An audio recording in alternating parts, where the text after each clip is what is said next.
bit, 5 lines for the bottom. The Gemara says, "V'amar Rabbi Yochanan mishum Rabbi Yossi, kol dibur dibur she'atzah mipi HaKadosh Baruch Hu letova, afilu atnai lo chazar bo." So Hashem is every promise that Hashem made, and it was a good thing, even if it came with a tnai, a condition, stipulation, saying that I'm doing it only if I will do so and so on.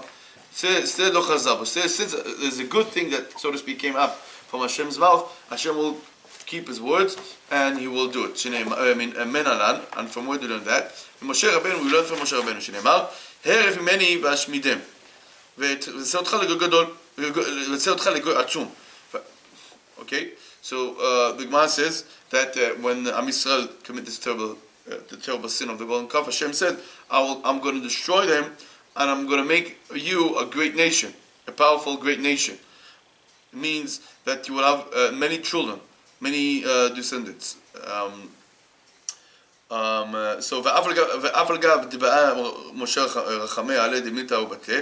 although Moshe Rabbeinu was asking on behalf of the Jewish people, please Hashem forgive them, don't destroy them.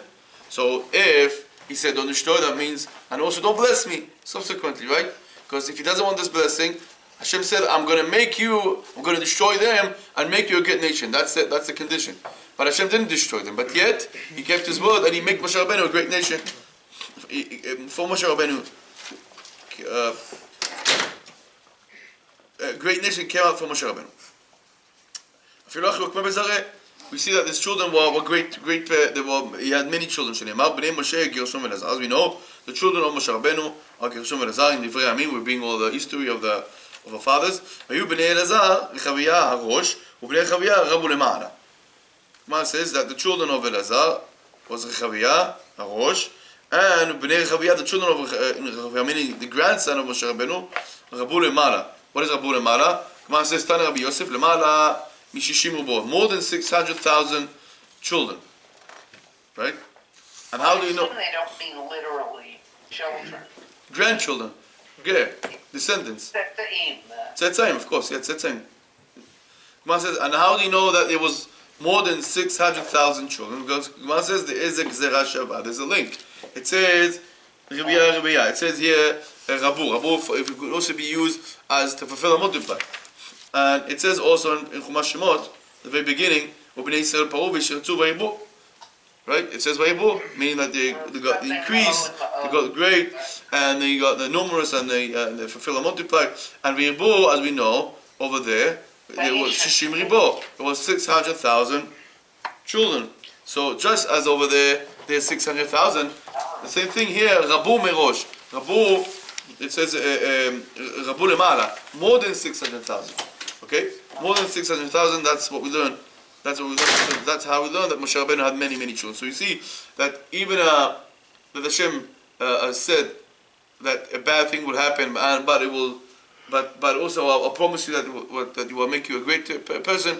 Now, even if Hashem didn't destroy Yisrael, still, Baruch Hashem, still, His promise continues. The Gemara says, "Amar Yochanan mishum Rabbi Shimon ben Yochai, Yom sheba HaKadosh Baruch Hu, העולם לא היה אדם שקראו לקדוש ברוך הוא אדון. עד שבא אברהם וקראו אדון, שנאמר, ויאמר אדוני אלוהים במה ידע כי ירשנה." So the Gemara says, since the creation of the world, nobody called Hashem Adon, the master. Right? That's written with the Aleph and the Dalet. That shows that you can change things and you can change the system of the world until Avraham Avinu came and called Hashem Adon. Shenemar, Vayomar Adonai Elohim b'ma yedar ki Yershena. When Avraham Avinu was asking Moshe Rabbeinu, how do I know that my descendants will inherit the land? So he was using the word Adonai, and that's what we learned that he was recognizing that Hashem is the master of the world. Okay. So Rashi and Tosfot in the Bama Tchila Lo is asking that we already saw that Noach recognized that Hashem is the master of the world. So the answer over there that Noach did call Hashem, but he was using Yud Kevavke. But Avraham adds something else from a different name. That's Adon, the master. That's a different way of describing or wait, so when Noach said he would pronounce the whole Yud Kevavke? Yeah, Yud Kevavke, that's Noach, but Avraham was using a different name, different holy name. I don't. In Isn't it plural? Yeah. Oh, yeah. Adonai? Yeah, yeah. My masters? Yeah, yeah. Okay, so maybe... That means a master. That means the special name was Aleph and Dalet. Gemara says, Amarav, Av Daniel lo nana. It's in plural anyway. Yeah. Amarav, Av Daniel lo nana, אלא בשביל אברהם. שנאמר ואתה שמע אלוהינו אל תפילת עבדך ותחנונה ועל פניך אל מקדשך השמם למען אדוני. למענך מבעלה, אלא למען אברהם שכרך אדון. So we learn also that Daniel was also not, Hashem didn't accept his, what he was asking. He was asking, Ata, please Hashem, now listen to my prayers, to the prayers of your servant, and my, I'm pleading, I'm praying for you, and please rebuild the Bet HaMikdash for your sake. Wasn't Daniel off by time, by several years? Yeah, many years after, of course, yeah. He was between. So Hashem wasn't going to change the plan because. Yeah, but he was between the first temple and the second one. So he says Leman Adonai. What does it say Leman Adonai? It says Lemancha for your sake. What did he say Leman Adonai? For the sake of the master. So Gemara learns that he was referring to Avraham Avinu, saying that for the sake of Avraham Avinu, that recognize you and call you the master, for his sake, please help us and save us. And that's the yeah. So Daniel was saved for the sake of Avraham Avinu. Gemara says, "V'amar mecholan mishum Rabbi Shimon ben Yochai, minay she'en meratzin lo l'adam b'shat korso, she'nemar panay yichu v'anichoti lach." So the Gemara says, from where we learn that a person should not appease his friend when he's angry. She'nemar panay yichu v'anichoti lach. Moshe Rabbeinu says, please wait until I come down, and then I will speak with you. Okay? No, what's the question that we have here? When somebody says don't talk exactly. to me, We already learned this thing. We already learned a few weeks ago, if you remember, that the person should not appease.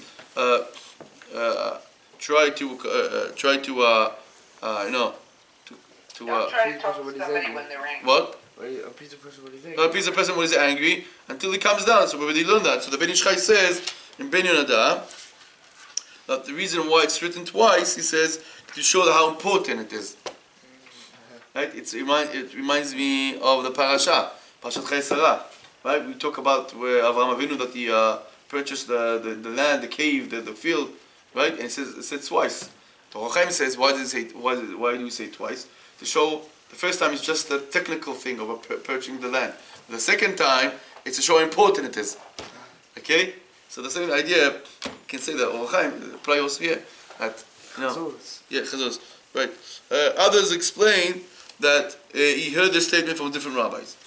So, and now we are mentioning all the statements from Rabbi Shimon ben Yochai, so he wants to put it in order and like mention it, even though we already learned about it in the past. Gemara says, "V'Abba b'Yochanan mishum Rabbi Shimon ben Yochai, miyom shebarah HaKadosh Baruch Hu et olamo, since the world of creation, lo haya adam shehoda l'Kadosh Baruch Hu ad shebarata le'ah v'hodato, shene'emar, apam modet Hashem." So nobody really thanked the HaKadosh Baruch Hu until Leah came, and when Yudah was born, when she gave birth to Yudah, she said, "Apam modet Hashem." Now I want to thank you, Hashem. Why now? Because she was a prophet, and she saw that if 4 ladies, and each one will bring 4 children, right? Yeah. Huh? 4 free. There's 4, there's 12. 3. 3. Okay, so now she gets extra. So thank Hashem. What a beautiful thing, Hashem. And now I get extra one. Yeah. So apam modet Hashem. She's got 2 more extras. Yeah, of course later on, but this And was a girl. Dina, but this is the first extra. So apam modet Hashem. There's a song. Apam modet. Yeah. Okay. We should always thank Hashem. Gemara says Reuven. Okay. So we understand why Yudah is called Yudah. It's because from the words apam modet Hashem. In fact, we are Jews, Yehudim. We always need to thank Hashem. Whatever happens, apam modet Hashem. Reuven. What is the word Reuven? Gemara says yeah. Since we are now explaining the names of the tribes, so we want to firstborn Reuven. We want to know why is he called Reuven. Gemara says Amar Be'elazar she'amra Leah re'u ma ben beni leben chami. Look at the difference between me, between my son, and between the son of my father-in-law. Okay. Who is Leah's father-in-law? Yitzchak. And then Huh? no, Abraham. Yitzchak there was Esav So and she's Yaakov. comparing him to Esav is the son of his father-in-law, right? Yeah. So look at the difference between Reuven and why doesn't it just simply say look at the difference between my son and Esav? But no. But it goes to show that we're the same family. But look at the difference. There's a profound distinction. There's a big difference between my son Reuven and the son of my father-in-law Esav. So okay, what's the difference? The Gemara says, "Dilu ben Chami." It's interesting that the Gemara already, the pasuk already says the reason why he's called Reuven. What does the pasuk say? Reuven. Why are we calling him Reuven? Kirash and Beoni, right? The pasuk already explains. So why is the Gemara? Why you arguing with the pasuk? Okay, you can say adding. Don't they all say afterwards? I don't remember them all. Yeah, but of course, Don't they all yeah. say afterwards why they named them that? Yeah, but the first one was Yehuda, we understand. But what about the Reuven? Reuven, the Gemara, the pasuk already says the reason why he's called Reuven because Hashem Bani, Hashem saw my pain. But Yaakov loves Rachel, and nobody he doesn't like me. So now Hashem is giving me children. A good reason for him to like me. So the Gemara is adding another pirush, another explanation. So the Maharsha asks this question. He says, the Maharsha says, it says, האותיות בן בשם ראובן אינן מתיישבות בטעם הכתוב בפסוק. So the ben, the ben, what is the ben here? The son. Ra'asha b'ani, okay, so we call him Reu. Right? So the pasuk is explaining the first part of his name, Reu. But it doesn't explain ben. Here comes the Gemara and says, hey, you know what's ben? Reu ben. Because Reu ma ben beni, Reu ma ben beni le ben chami. Okay, so it's Reu ben. Reu, it's the pasuk. Ben, it's what the Gemara here says. So what's the difference? Supposed to be with the yud? No, Reuven, Bet, Nun. Ben, Ben. No, without the yud. No. Ben. Oh, okay. Literally, So Ben is the son. It doesn't mean between. No. Okay. No, there is Ben, but there's Ben, Beni, le Ben Chami. There's twice Ben. Ben with yud. That's why I was saying, Yeah. that's what the truth say is that there should have been a yud there. Gemara says, תכתיב ימכור את בכורתו. So what's the difference? תכתיב, וימכור את בכורתו ליעקב. חשוב מה כתיב, ויסתום עשיו את יעקב. וכתיב, ויאמר אחי קרא שמו יעקב, ויעקב זה פעמיים. So what's going on? So Esav was very angry with Yaakov for what? For the blessing, right? He says, Yaakov cheated me twice. Right? First time was the bracha, well, first it was the firstborn rights, right?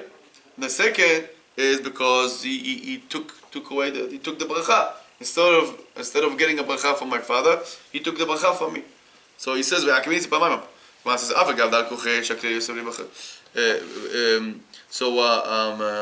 so it's very clear that Esav willingly he gave the firstborn rights to Yaakov. He didn't argue. In fact, he came back from the field after committing 5 terrible sins, and he's hungry. and he's coming to right? He's giving me this red stuff. I'm very tired, and he's asking what's. So Yaakov said, no problem, I'll give it to you, but there's a price. What's the price? You have to sell me the firstborn rights. So Esav was asking, what does it mean, the firstborn rights? So Yaakov was telling him, hey, no, Bet HaMikdash, after work, then those, before the Kohanim, before the Golden Calf sin. So and it's dangerous. So I don't need it. I don't need it. So he gave this firstborn rights to his brother, and yet he got angry. Okay. And what's going on here? Vilu Beni was in this case. אף על כוחש הכרס לבכורתו מן דכתיב ובכלו יצוי אביו ניתנה בכורתו לבני יוסף אפילו אחי לא יקנה דכתיב וישמע ראובן ויצלם ידם. Here we see that even that Yosef against his will he took the Bechorah, the firstborn rights from Reuven. Reuven didn't want to give it to him, and yet as the pasuk says, because what he says he switched the beds, so that's why they took the firstborn rights from Yosef and from Reuven and gave it to Reuven. And yet, Reuven was Reuven the one that went to save him, right? Vayitzilam yadam. He said, well, don't kill him, put him in the pit. Okay? So because he had this plan to come later on and to take him out. Right? So he wanted to save him. But one second, he took the firstborn rights from you. Doesn't matter. Okay. The Gemara says, let's learn a bit more. Ruth. My Ruth, what's the meaning of Ruth? So since we mentioned the names, it's also interesting to know why we calling Ruth. Amar Yochanan שזכתה ויצאה ממנה דוד שריבהו לקדוש ברוך הוא בשעות תשבחות. There's the reason why she's called Ruth, because her descendants, David HaMelech, was satisfying, so to speak. He was singing, praising, thanking Hashem. He was overwhelming Hashem was songs and praise and all this. That's why she's called Ruth, Mishon Rivaya, right? In Hebrew you say, Kach kos tishteh. Lechvaya means to enjoy, to be satisfied. So that's what David HaMelech was saying. And that's why we call him Ruth. But what's interesting is that Ruth was her great-grandmother. And we talk about the future. Right? So in other words, it means that the name is changing the future. So therefore the Gemara is asking, how do you know that the name of a person is changing the future? That's a question. Amar Rabbi Elazar דאמר קרא, לכו חזו בפעלות השם, אשר שם שמות בארץ. אל תקרא שמות, אלא שמות. Gemara says, go and see the actions of Hashem, אשר שם שמות. What does it mean, שמות? Empty, destruction, or it's desolate. Yeah, shmama, desolate. Yeah. So, how can you thank Hashem? Why do we praise Hashem for desolate, for something that's empty? You will praise somebody that he built a nice house or a nice creation, but a desolate, emptiness, destruction doesn't make sense. So therefore, we switch it, we change it, and we say instead of shamot, instead of desolate, instead of destruction, shemot, names. The names of a person is changing the future. Okay? Amen. David, sign the place.